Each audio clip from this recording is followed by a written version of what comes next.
হরে কৃষ্ণ।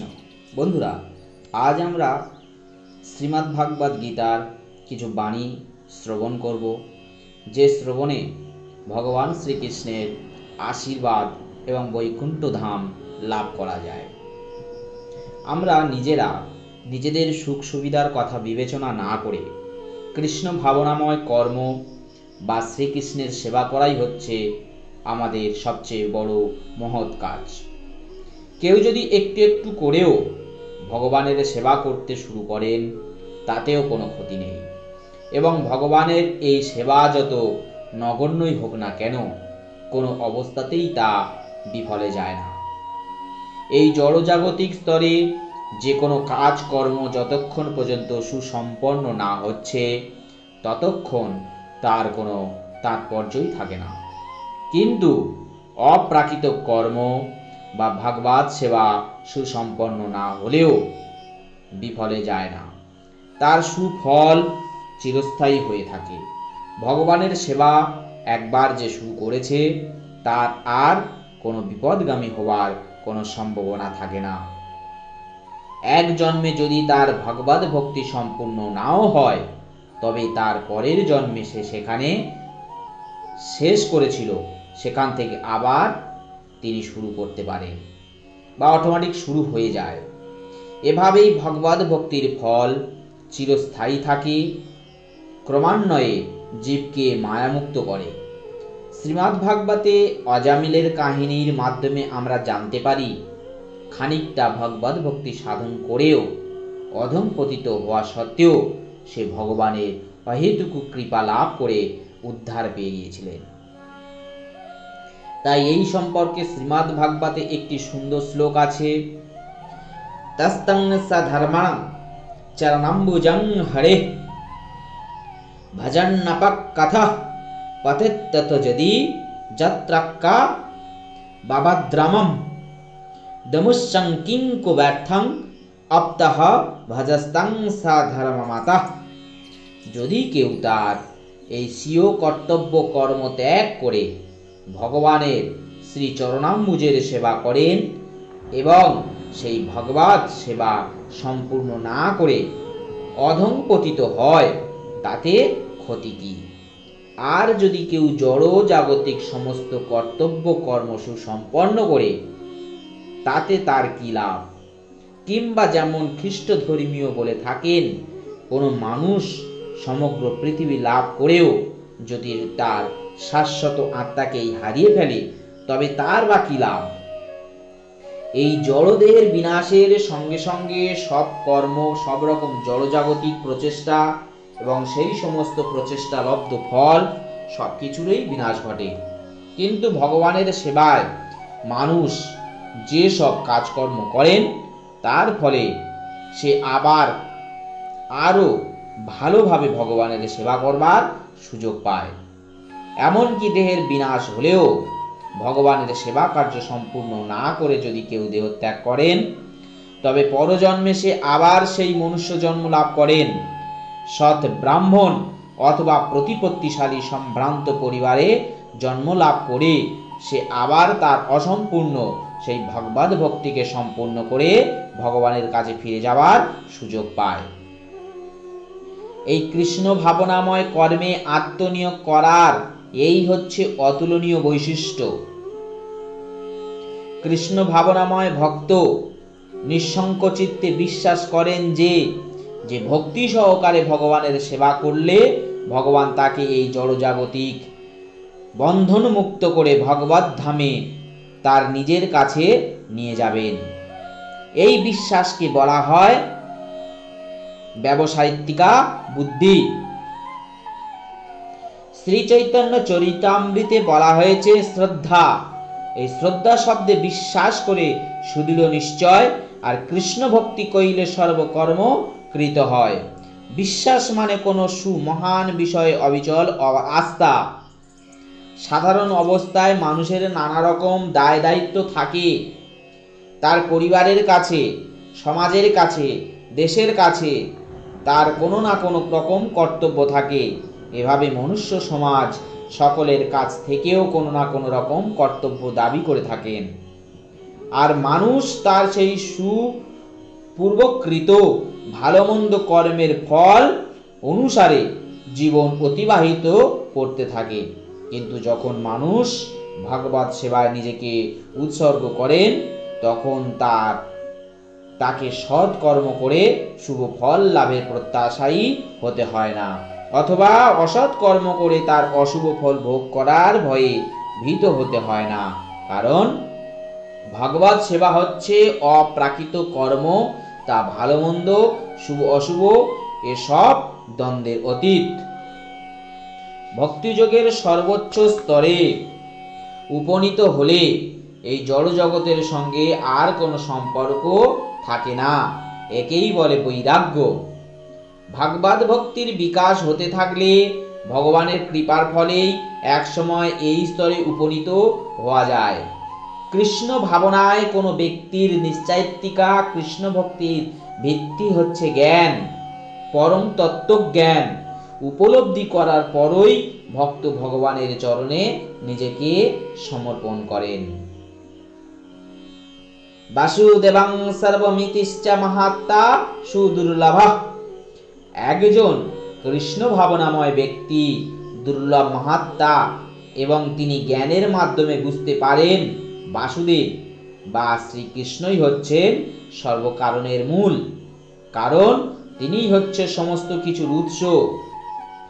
গাছের গোড়ায় জল দিলে যেমন সারা গাছকেই জল দেওয়া হয়, তেমন ওই সব কিছুর উৎস ভগবানের সেবা করলে আত্মীয় স্বজন, বন্ধু বান্ধব, সমাজ, জাতি আদি সকলের সেবা করা হয়। ভগবান শ্রীকৃষ্ণ যদি তুষ্ট হন, তাহলে সকলেই সন্তুষ্ট হবেন। সদ্গুরুর সুদক্ষ তত্ত্বাবধানে এবং তার নির্দেশ অনুসারে ভক্তিযোগের অনুশীলন করাই হচ্ছে মানব জীবনের পরম কর্তব্য কর্ম। সদ্গুরু হচ্ছেন ভগবান শ্রীকৃষ্ণের সুযোগ্য প্রতিনিধি।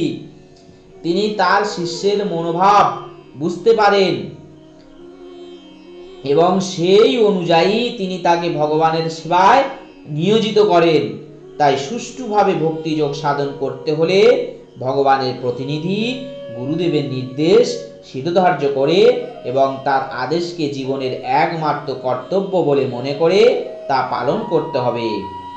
শ্রী বিশ্বনাথ চক্রবর্তী ঠাকুর শ্রী গুরুবষ্ঠকে বলেছেন, যস্য প্রসাদম্বা ভগবৎ প্রসাদ যস্য প্রসাদন্ন গতি কুতঃপি ধায়স্তবং তস্য যশস্তি সন্ধাং বন্দে গুরু শ্রী চরণাবিন্দাম। গুরুদেব সন্তুষ্ট হলে ভগবান সন্তুষ্ট হন, এবং গুরুদেবকে সন্তুষ্ট না করতে পারলে কখনোই ভগবত ভক্তি লাভ করা যায় না। তাই ত্রিসন্ধ্যায় আমি আমার পরম আরাধ্য গুরুদেব কীর্তিসমূহ ধ্যান করি, স্তব করি এবং তার শ্রীচরণাবিন্দের বন্দনা করি। দেহাত্ম বুদ্ধি পরিত্যাগ করে আত্মতত্ত্বজ্ঞান লাভ করার ফলে ভক্তের হৃদয়ে ভগবত ভক্তির উন্মেষ হয় এবং তখন তিনি সর্বাস্তকরণে ভগবানের সেবায় ব্রতী হন। এই আত্মতত্ত্বজ্ঞান জানলেই কেবল শুদ্ধ ভগবত ভক্ত হওয়া যায় না, পূর্ণরূপে তার উপলব্ধি এবং আচরণ করার মাধ্যমেই কেবল শুদ্ধ ভগবত ভক্তির বিকাশ হয়। যে মানুষের মন চঞ্চল ও বুদ্ধি অপরিণত, তার পক্ষে ভগবত ভক্তি সাধন করা সম্ভব নয়, কারণ সে সকাম কর্মের দ্বারা অতিমাত্রায় প্রভাবিত থাকার ফলে সম্পূর্ণ নিষ্কাম ভগবত ভক্তির মর্ম উপলব্ধি করতে পারে না। সাধারণত মানুষ অল্প বুদ্ধি সম্পন্ন এবং তাদের মূর্খতার ফলে তারা বেদের কর্মকাণ্ডে বর্ণিত সকাম কর্মের প্রতি বিশেষভাবে আকৃষ্ট হয়ে পড়ে। ভোগ ও ঐশ্বর্যে পরিপূর্ণ স্বর্গলোকে গিয়ে ইন্দ্রিয়ের চরম তৃপ্তি সাধন করাই হচ্ছে তাদের পরম কাম্য। বেদে স্বর্গলোকে যাবার জন্য নানা রকম যজ্ঞের বিধান দেওয়া আছে। তার মধ্যে জ্যোতিষতম যজ্ঞ বিশেষভাবে ফলপ্রদ। বাস্তবিক যে মানুষ স্বর্গলোকে যেতে চায় তার পক্ষে এই সমস্ত যজ্ঞগুলি সম্পাদন করা অবশ্যই কর্তব্য। তাই অল্প বুদ্ধি সম্পন্ন মানুষেরা মনে করেন এটি হচ্ছে বৈদিক জ্ঞানের চরম শিক্ষা। এই প্রকার অনভিজ্ঞ লোকদের পক্ষে একাগ্র চিত্তে ভগবত ভক্তি সাধন করা সম্ভবপর হয় না। মূর্খ যেমন বিষ বৃক্ষের ফল দেখে লালায়িত হয়, তেমন অপরিণত বুদ্ধি সম্পন্ন লোকেরা সর্বলোকের ঐশ্বর্যের দ্বারা প্রলোভিত হয়ে তা ভোগ করবার বাসনায় লালায়িত হয়। বেদের কর্মকাণ্ডে উল্লেখ আছে আপাম সমমৃতা অভূতম। এছাড়া আরো উল্লেখ আছে আখ্যাজাং হাবাই চাতুর্মাস্য যাজিন সা কৃতাং ভাবতি। এর মানে হলো চাতুর্মাস্য ব্রত পালন করলে মানুষ স্বর্গলোকে গিয়ে সোমরস পান করে অমরত্ব লাভ করবেন এবং চিরকালের জন্য সুখী হতে পারেন। এমনকি এই পৃথিবীতেও বহু লোক আছেন যারা সোমরস পান করার জন্য নিতান্তই উৎসুক, কারণ সোমরস পান করলে বল ও বীর্য বন্ধন করে কিভাবে আরো বেশি করে ইন্দ্র সুখ উপভোগ করতে পারবে সেটি তাদের একমাত্র কাম্য। এই জড়জগতের বন্ধন থেকে মুক্ত হয়ে এরা ভগবানের কাছে ফিরে যেতে চায় না। এদের সীমিত বুদ্ধিতে এরা উপলব্ধি করতে পারে না যে ভগবত ধামে ফিরে যাওয়ার যে আনন্দ, যে উল্লাস, তার তুলনায় স্বর্গসুখ নিতান্তই তুচ্ছ। তাই তারা আড়ম্বরপূর্ণ বৈদিক যাগ যজ্ঞের প্রতি বিশেষভাবে আসক্ত। এই ধরনের লোকেরা অত্যন্ত ইন্দ্রিয় পরায়ণ হয়।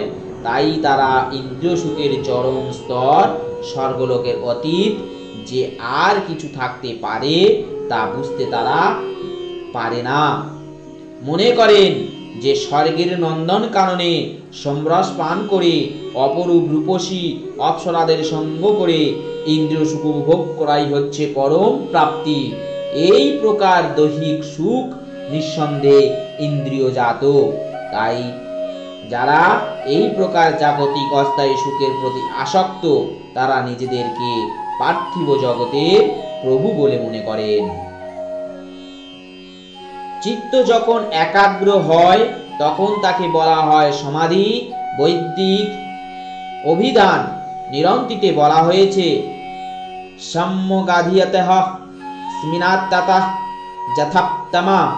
মন যখন আত্মাকে উপলব্ধি করবার বা করার জন্য একাগ্র হয় তাকে বলা হয় সমাধি।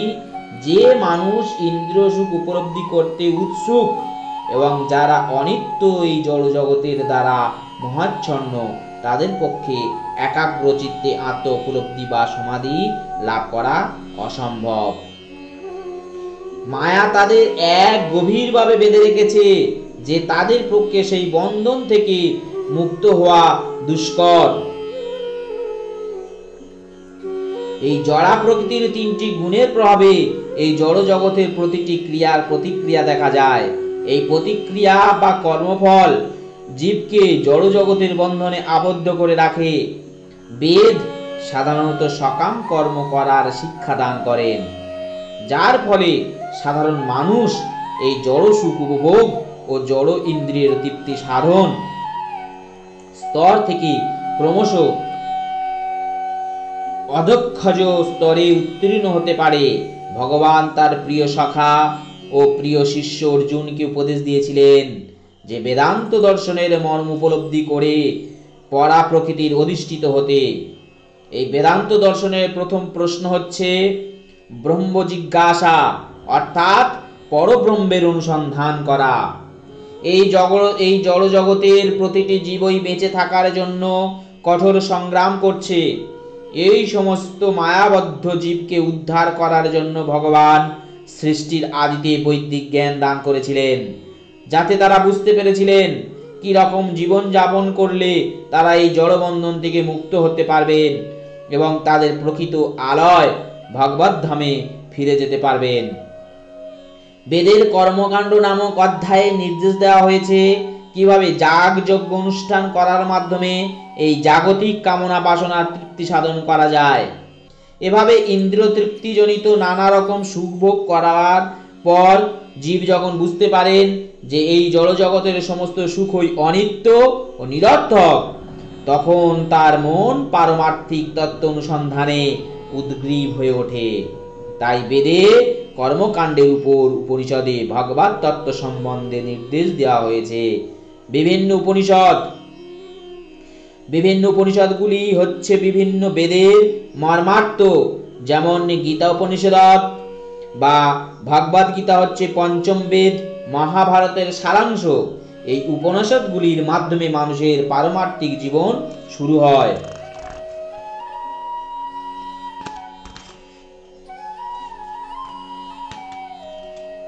যতক্ষণ আমাদের এই জড়দেহ আছে ততক্ষণ প্রকৃতির বিভিন্ন গুণের প্রভাবে আমাদের কর্ম করতে হয় এবং তার ফল ভোগ করতে হয়। এটিই হচ্ছে কর্মবন্ধন। কিন্তু অপ্রাকৃত জগতে উত্তীর্ণ হতে হলে এই যে সুখ দুঃখ, শীত উষ্ণের দ্বন্দ্ব ভাব, তাকে অবিচলিত থেকে তার প্রভাব মুক্ত হতে হয় এবং তখন আর লাভ ক্ষতির বিচার বোধ থাকে না। মন তখন আর অনুশোচনা ও অহংকার দ্বারা বিমোহিত হয় না। এভাবেই এই জড়বন্ধন থেকে মুক্ত হয়ে জীব যখন ভগবানের ইচ্ছার কাছে নিজেকে আত্মসমর্পণ করেন, তখন সে সেই পরা প্রকৃতির অধিষ্ঠিত হয়ে তার সৎ চিত ও আনন্দময় স্বরূপকে উপলব্ধি করতে পারেন। বেদের কর্মকাণ্ডে যে সমস্ত আচার অনুষ্ঠান ও যাগযজ্ঞের বিধান দেওয়া আছে, তার উদ্দেশ্য হচ্ছে জীবকে ক্রমশ তত্ত্বজ্ঞান লাভ করতে উৎসাহিত করা। ভগবদ গীতার ৫ম অধ্যায়ে ৫ম শ্লোকে স্পষ্টভাবেই বলা হয়েছে যে বেদ অধ্যয়ন করার একমাত্র উদ্দেশ্য হচ্ছে সর্বকারণের কারণ ভগবান শ্রীকৃষ্ণকে জানা। এভাবেই আমরা দেখতে পাই যে আত্মতত্ত্বজ্ঞান লাভ করার অর্থ হচ্ছে ভগবানের সঙ্গে আমাদের নিত্য সম্পর্ক উপলব্ধি করা। ভগবদ গীতার ৫ম অধ্যায়ে ভগবানের সঙ্গে জীবের সম্পর্কের ব্যাখ্যা করে বলা হয়েছে যে জীব হচ্ছে ভগবান শ্রীকৃষ্ণের অবিচ্ছেদ্য অংশ। তাই জীবের একমাত্র কর্তব্য হচ্ছে ভগবানের সেবা করা, তার অন্তরের শাশ্বত কৃষ্ণ ভাবনা জাগিয়ে তোলা। এটিই হচ্ছে বৈদিক জ্ঞানের চরম সত্য। শ্রীমদ্ ভাগবত গীতাতে তার সমর্থনে বলা হয়েছে, অহোবতং সপশ্চহত গরিয়াঞ্জচ্ছিত্রাহে বর্ততে নাম তুভ্যম তে পুস্তকন্তে যুজুবহু সম্মুরাধা ব্রহ্মানুচরণাম গৃহন্তি যেতে। হে ভগবান, নিরন্তর যিনি আপনার নাম কীর্তন করেন, তিনি যদি চণ্ডালের মতো নিজ কুলেও জন্মগ্রহণ করেন, তবু তিনি অধ্যাত্ম মার্গের অতি উচ্চ স্তরে অধিষ্ঠিত। এই প্রকার মানুষ বৈদিক শাস্ত্রের নির্দেশ অনুসারে বহু তপশ্চর্যা করেছেন এবং সমস্ত পূর্ণ তীর্থে বহু স্নান করে তিনি বহুবার বেদ অধ্যয়ন করেছেন। এমন মানুষকে আর্যাকুলের শ্রেষ্ঠ বলেই বিবেচনা করা হয়। সুতরাং বেদ থেকে আমরা বুঝতে পারি যাগ যজ্ঞ আচার অনুষ্ঠান করে স্বর্গলোকে উন্নত স্তর ইন্দ্র সুখ ভোগ করার শিক্ষা বৈদিক শাস্ত্র আমাদের দিচ্ছে না। বৈদিক শাস্ত্রের প্রকৃত শিক্ষা হচ্ছে ভগবত ভক্তি লাভ করা। বৈদিক শাস্ত্র নির্দেশিত বিভিন্ন যাগ যজ্ঞের অনুষ্ঠান করা, সমস্ত বেদ বেদান্ত উপনিষদ পুঙ্খানুপুঙ্খ ভাবে অনুশীলন করা। এই যুগের মানুষের পক্ষে এগুলো সম্ভব নয়।